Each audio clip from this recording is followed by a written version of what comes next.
मैं सूरज आप सभी का स्वागत करता हूं। आज के सेशन में मैं वेदर और क्लाइमेट के बारे में बताऊंगा। इस सेशन में यह बताऊंगा कि आखिर वेदर और क्लाइमेट में अंतर क्या होता है।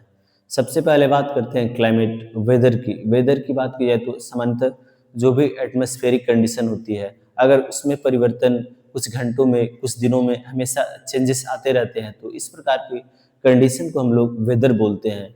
जो वेदर होता है, हम लोगों ने सामान्यतः देखा होगा कि एक ही दिनों में चेंज होता रहता है। एक ही दिन में हम देखते हैं कि बारिश होती है, उसके बाद से फिर धूप खिलती है और उसी में कभी-कभी ऐसा समय आता है कि बादल भी छाए रहते हैं। तो इस प्रकार का जो चेंजेस हमारे एटमॉस्फेरिक कंडीशन में होता रहता है या हमारे आस-पास होता रहता है, तो इस प्रकार की कंडीशन को हम लोग वेदर बोलते हैं। और जो वेदर चेंजेस होता है या वेदर होता है, उसमें कभी भी परिवर्तन हो सकता है।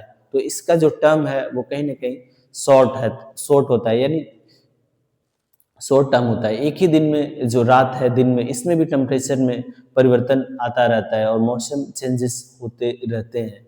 अब बात करते हैं क्लाइमेट की। क्लाइमेट की बात की जाए तो क्लाइमेट भी कहीं न कहीं वेदर से ही जुड़ा है, लेकिन जो वेदर है, अगर यह एक ही प्रकार का जो वेदर मौसम है वो लॉन्ग टाइम तक चले, कुछ महीनों तक चले, तो इस प्रकार की जो कंडीशन है उसको हम लोग क्लाइमेट बोलते हैं। जैसे कि जो क्लाइमेट है भारत का, सामान्यतः यह दो प्रकार का होता है। पहला है ट्रॉपिकल और दूसरा है सब ट्रॉपिकल।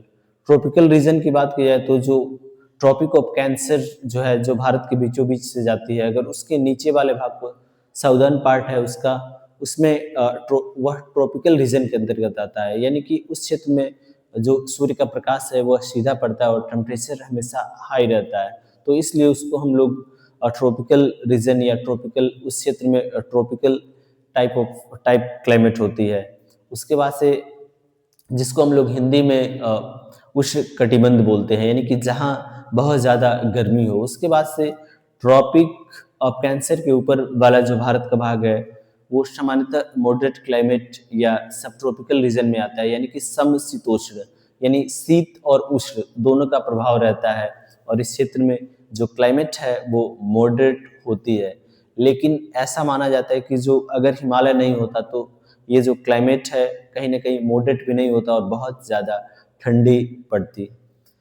तो ये होता है क्लाइमेट। क्लाइमेट को एक बार और समानता बताना चाहूँगा कि अगर वेदर कंडीशन है और लॉन्ग टाइम तक और पूरे और एक लंबे या बहुत बड़े क्षेत्र में एक ही प्रकार की जो मौसमी दशाएं होती है और लंबे समय तक चलती है, तो उस प्रकार की कंडीशन को हम लोग क्लाइमेट बोलते हैं।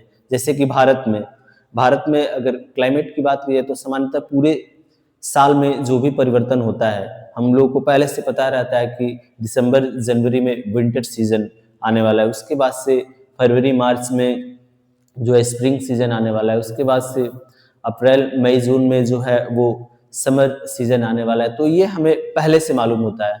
और वेदर जो होता है उसकी सर्टेनिटी, मतलब यह निश्चित नहीं होता है। वेदर कभी भी चेंजेस हो सकते हैं, लेकिन जो क्लाइमेट होता है वो छोटे छोटे बच्चों को भी मालूम रहता है कि किस मंथ में किस प्रकार का क्लाइमेट रहेगा। और कहीं ना कहीं हम जितने सीजन्स के बारे में पढ़ते हैं वो सीजन्स क्लाइमेट के ही भाग है। उसको पूरे साल में जो भी क्लाइमेटिक कंडीशन भारत में रहती है उसको महीनों के आधार पर, टेम्परेचर के आधार पर और एयर प्रेशर के आधार पर उसको डिफाइन किया गया है। और 5 या 6 जो क्लाइमेटिक कंडीशन है या सीजन्स है उसको बांटा गया है। यानी कि जो हमारा क्लाइमेट है उसको भारत में टेम्परेचर के आधार पर उसको 5 भागों में बांटा गया है। धन्यवाद।